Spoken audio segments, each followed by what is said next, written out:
Assalamualaikum warahmatullahi wabarakatuh. Perkenalkan, nama saya Murni Lestari, SST MKEP, NIDEN 0429089201. Saat ini saya dosen di Universitas Muhammadiyah Tangerang, Fakultas Ilmu Kesehatan, Program Studi Sarjana Kebidanan dan Pendidikan Profesi Bidan. Adapun video ini sebagai syarat sertifikasi dosen menyusun pernyataan diri dosen dalam unjuk kerja Tridharma Perguruan Tinggi PDD UKT PT. Pada kesempatan kali ini saya akan memaparkan rencana pembelajaran atau RPS pada mata kuliah Asuhan Kebidanan pada Ibu Nifas dengan bobot SKS 3, 2 teori, dan 1 praktek di semester 5. Adapun capaian pembelajaran pada mata kuliah ini, mahasiswa mampu memahami adaptasi fisiologi nifas, menelaah manajemen nifas normal pada ibu dan bayi, dan manajemen laktasi, menganalisis secara detail masalah umum yang terjadi pada postpartum, melakukan pemeriksaan postnatal dan senam nifas, mengidentifikasi risk assessment postpartum, dan melakukan pendokumentasian asuhan pada masa nifas. Di sini saya akan menjelaskan secara singkat deskripsi mata kuliah ASKEP pada Ibu Nifas. Adaptasi fisiologi pada masa nifas, manajemen nifas normal pada ibu dan bayi, masalah yang umum terjadi pada postpartum, adaptasi ibu dan proses laktasi, risk assessment tools, pasien safety, dan yang terakhir adalah pendokumentasian. Pada kesempatan kali ini, saya akan menjelaskan materi pertama, yaitu konsep dasar nifas, dengan sub pembahasan definisi masa nifas, tujuan masa nifas, tahapan masa nifas, program pada masa nifas. Di sini pembelajaran akan secara langsung di dalam kelas dengan teknik penugasan, penelaah kasus. Selanjutnya pembelajaran langsung di kelas akan dimulai. Bismillahirrahmanirrahim. Assalamualaikum warahmatullahi wabarakatuh. Waalaikumsalam warahmatullahi wabarakatuh. Gimana kabarnya hari ini? Alhamdulillah, luar biasa. Allahu Akbar. Alhamdulillah. Masih semangat? Masih. Oke. Hari ini kita akan belajar mata kuliah Asuhan Kebidanan pada Ibu Nifas dengan sub pembahasan konsep dasar masa nifas. Sebelum Ibu menjelaskan terkait apa itu masa nifas, ada yang bisa menjelaskan apa itu nifas? Silakan. Masa nifas itu masa setelah kelahiran bayi dan plasenta. Good. Ada yang lain yang ingin mau menjelaskan? Masa nifas setelah kelahiran bayi dan plasenta yang diperlukan untuk pulih kembali organ reproduksinya. Oke, good. Tadi jawabannya semua benar ya. Jadi kita lihat bersama apa itu masa nifas. Masa nifas itu adalah masa setelah kelahiran bayi dan plasenta yang diperlukan untuk pulihnya kembali organ reproduksi ke keadaan semula. Jadi ini membutuhkan waktu lebih kurang adalah 6 minggu atau kurang lebih 40 hari. Tujuan dari asuhan masa nifas itu yang pertama itu adalah mendeteksinya adanya perdarahan masa nifas. Jadi kita sebagai bidan itu harus lihat kembali ya apakah ada perdarahan setelah pasca melahirkan atau tidak. Kemudian menjaga kesehatan ibu dan bayi. Jadi kesehatan yang perlu kita lihat itu bukan hanya fisiknya ibu saja, tapi psikologisnya juga kita harus perhatikan. Kemudian melakukan screening. Ini penting ya, kita sebagai bidan harus screening permasalahan apa aja yang terjadi pada ibu nifas. Kemudian memberikan pendidikan kesehatan. Jadi untuk pendidikan kesehatan ini penting kita perhatikan. Yang pertama itu terkait nutrisi. Jadi nutrisinya itu harus diperhatikan, istirahatnya udah cukup atau belum ya. Jadi kalau untuk istirahat Ibu Nifas itu kalau malam hari itu 6 sampai 8 jam itu minimal. Jadi kalau siang hari itu adalah minimalnya adalah 1 jam. Kemudian laktasi dan perawatan payudara. Jadi untuk laktasi ini kita harus lihat ya. Jadi ASI-nya apakah udah keluar atau tidak ya. Jadi kita cek kembali ya dan kita harus memberikan edukasi terkait perawatan payudara pada Ibu Nifas ya. Kemudian yang terakhir adalah ini penting juga terkait konseling tentang KB. Jadi kita sebagai bidan itu harus memberikan konseling terkait KB. Semua jenis KB itu kita harus konseling ya. Kemudian nanti yang menentukan penggunaan KB apa itu adalah pasiennya. Jadi kita sebagai seorang bidan nggak boleh langsung menentukan ya jenis KB yang mereka gunakan, tapi kita memberikan konseling yang menentukan adalah dari pasiennya sendiri. Nah, ini peran dan tanggung jawab bidan. Peran dan tanggung jawabnya kita sebagai seorang bidan itu ada yang namanya P3. Jadi yang pertama adalah teman terdekat sekaligus pendamping Ibu Nifas. Jadi kita sebagai seorang bidan itu bukan hanya memberikan asuhan, tapi kita harus bisa jadi temannya Ibu dalam pemberian asuhan. Kemudian yang pertama pemberian pendidikan kesehatan terhadap ibu dan keluarga. Jadi kita harus selain dari menjadi teman tadi, kita harus memberikan pendidikan kesehatan bukan hanya pada ibunya saja, tapi terhadap keluarganya ya. Kemudian yang yang kedua itu adalah sebagai pelaksana asuhan.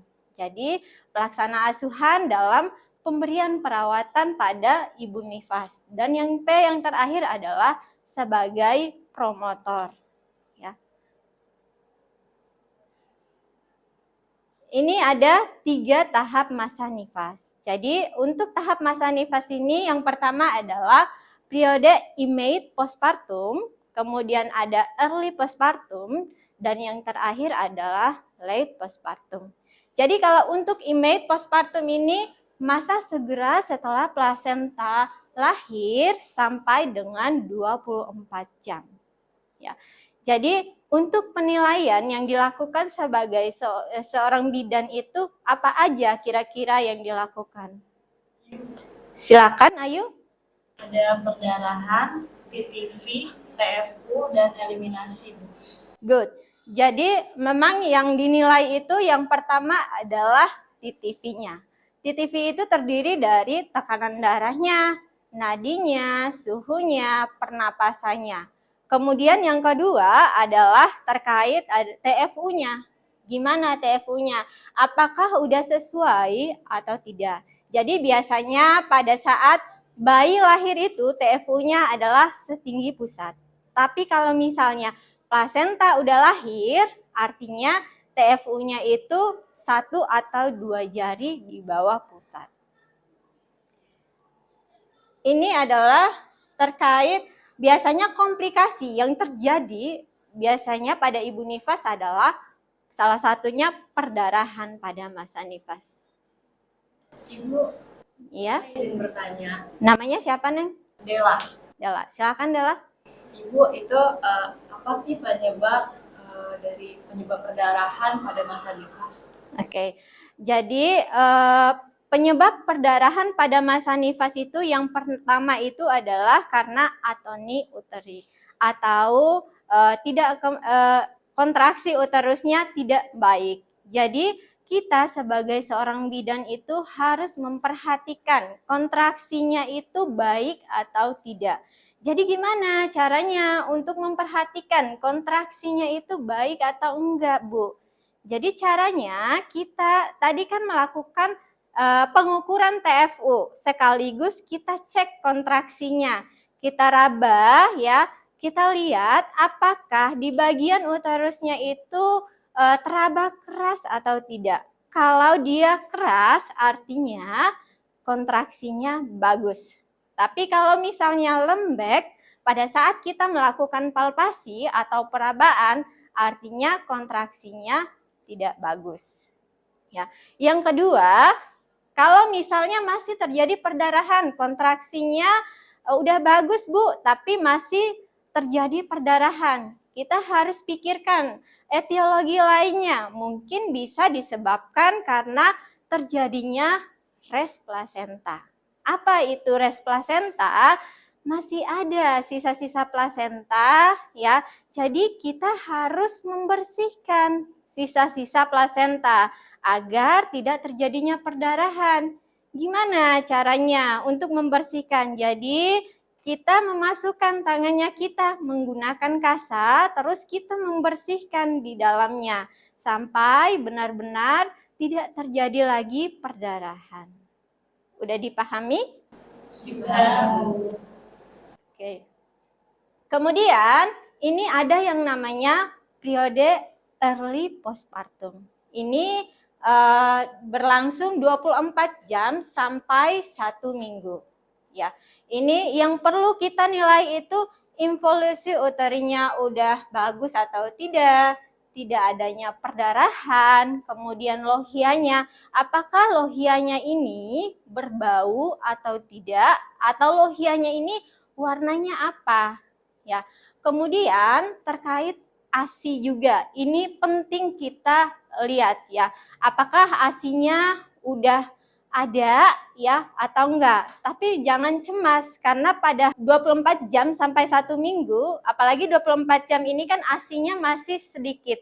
Biasanya itu disebut kolostrum. Jadi kalau misalnya ada pasien yang cemas karena ASInya sedikit, kita harus memberikan edukasi. Itu adalah fisiologis atau normal. Jadi harus gimana caranya agar ASInya banyak. Nanti dengan sendirinya akan banyak. Ya, dengan cara suruh sering bayinya untuk menyusui. Ya, jadi untuk menyusui itu tidak boleh untuk dijadwalkan lagi. Ya, harus disesuaikan dengan kebutuhan si bayinya.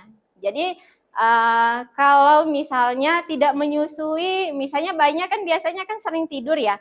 Jadi kalau udah lewat dari 2 jam itu kita harus bangunin. Tapi kalau gimana Bu, kalau misalnya bayinya baru 1 jam mau menyusui lagi, kita harus mengajarkan untuk atau suruh untuk tetap menyusui gitu. Jadi disesuaikan dengan kebutuhan. Tapi kalau misalnya lewat dari 2 jam, itu wajib untuk dibangunin untuk menyusui. Iya? Silakan. Namanya siapa, Neng? Nama saya Salma Tuyanti. Saya ingin bertanya Ibu, apa yang dimaksud dengan involusi uteri? Oke, involusi uteri ya. Jadi involusi uteri itu adalah kembalinya uterus dalam keadaan semula. Ya.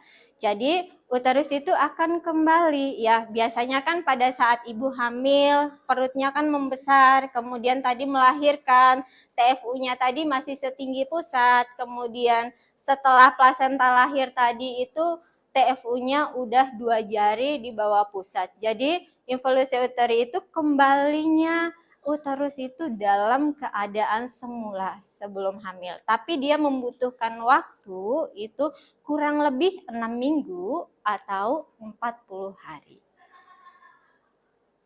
Ada lagi yang mau bertanya? Udah dipahami? Oke. Selanjutnya ada tahapan dari masa nifas itu yang terakhir adalah terkait late postpartum. Ini berlangsung 1 minggu sampai 6 minggu. Ini biasanya untuk penilaiannya itu sama dengan yang early postpartum tadi. Yang membedakan ini adalah kita sebagai bidan lebih fokus ke konseling KB. Ya. Jadi untuk konseling KB ini perlu kita informasikan, apalagi mungkin pasiennya ini adalah P1 atau baru pernah melahirkan. Jadi mereka masih awam terkait jenis KB apa aja. Jadi kita harus menjelaskan semua jenis KB dan efek sampingnya. Namun yang harus ditegaskan di sini, karena ibu masih menyusui, harus dikasih tahu mana yang bisa digunakan oleh ibu menyusui dan tidak. Tapi untuk pemilihan penggunaan KB apa itu kembali lagi kepada pasien, karena hak memilih adalah sepenuhnya kepada pasien. Tahap masa nifas ini menurut Reva Rubin ini ada 3 juga. Yang pertama itu taking in atau hari pertama sampai hari kedua setelah melahirkan. Ini biasanya ibu masih ketergantungan. Ya, jadi masih ketergantungan. Kenapa Bu? Pasiennya ketergantungan. Karena memang kita ketahui bahwa proses persalinan itu kan lama ya, dan membutuhkan energi ya. Jadi ibu biasanya masih merasa lemah ya, kemudian merasa capek, letih. Jadi ini ibu biasanya lebih fokus kepada dirinya sendiri, karena memang ibu membutuhkan waktu untuk istirahat yang cukup ya. Jadi gimana caranya kalau misalnya ini ibu masih ketergantungan? Jadi kita harus memberikan konseling agar keluarga, khususnya suami, membantu ibu dalam perawatan bayinya. Ya. Kemudian yang kedua adalah periode taking hold atau mengambil alih. Di sini pasiennya udah mulai mandiri ya.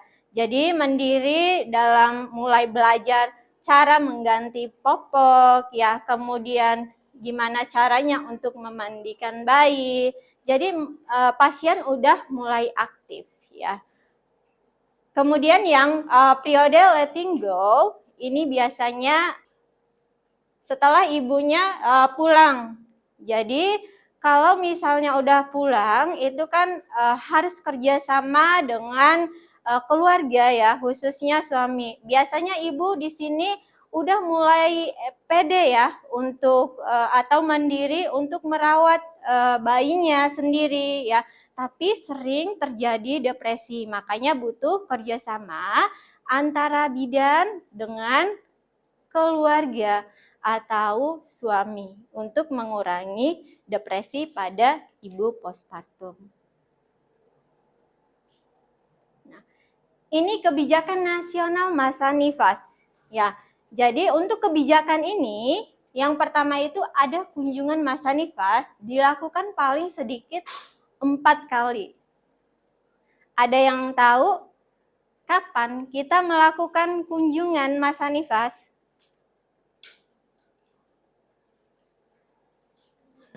Silakan. Yang pertama 6-8 jam, yang kedua 6 hari, yang ketiga 14 hari, dan yang keempat 6 minggu. Oke, good. Jadi 4 kali kunjungan itu yang pertama adalah 6-8 jam. Ya, yang kedua itu adalah 6 hari, yang ketiga itu adalah 2 minggu, dan yang terakhir itu adalah 6 minggu. Jadi minimal kita melakukan kunjungan itu adalah 4 kali. Ya. Kemudian ini ada lagi untuk kebijakannya adalah rooming in dan gerakan ASI eksklusif. Ada yang ingin ditanyakan terkait ini? Silakan. Ibu, rooming in itu apa, Bu? Jadi untuk rooming in itu kita artinya itu harus merawat bayinya itu di suatu tempat agar skin to skin antara ibu dengan bayi. Kemudian gerakan ASI eksklusif. Jadi ini harus diingatkan ya, harus memberikan edukasi terkait ASI eksklusif. Jadi ASI eksklusif itu ya ASI yang diberikan selama 6 bulan tanpa makanan atau minuman tambahan yang lain. Ya, jadi kalau misalnya Bu, gimana? Kalau dikasih madu, nggak boleh. Karena yang dikasih itu adalah hanya ASI saja.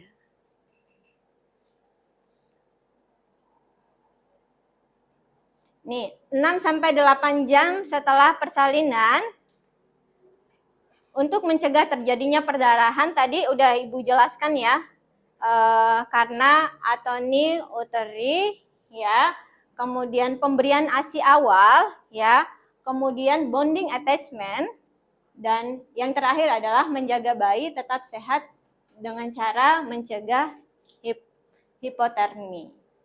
Ya, jadi pada saat bersalin itu harus kita pastikan suhu ruangannya itu seperti apa. Jangan sampai nanti bayi hipotermi. Ini yang 6 hari memastikan involusi uterinya berjalan dengan normal, ya. Kemudian menilai ada tanda-tanda demam, infeksi atau perdarahan. Kemudian memastikan ibu mendapat cukup nutrisi, ya.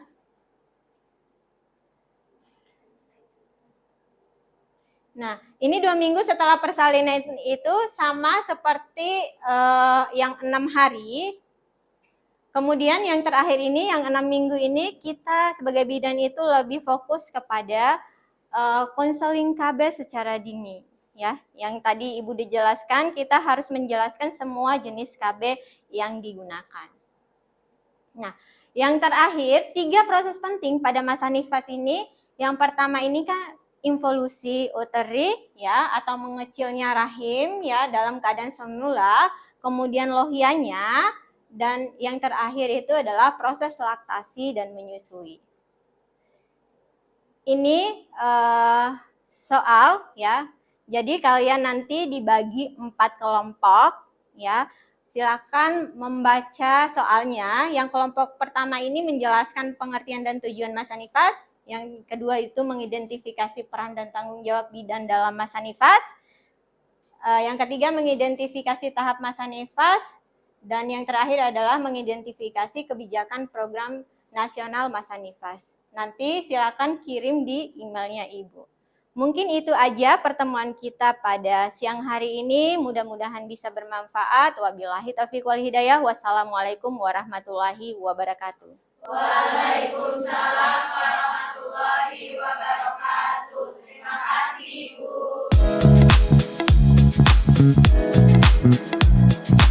Bu.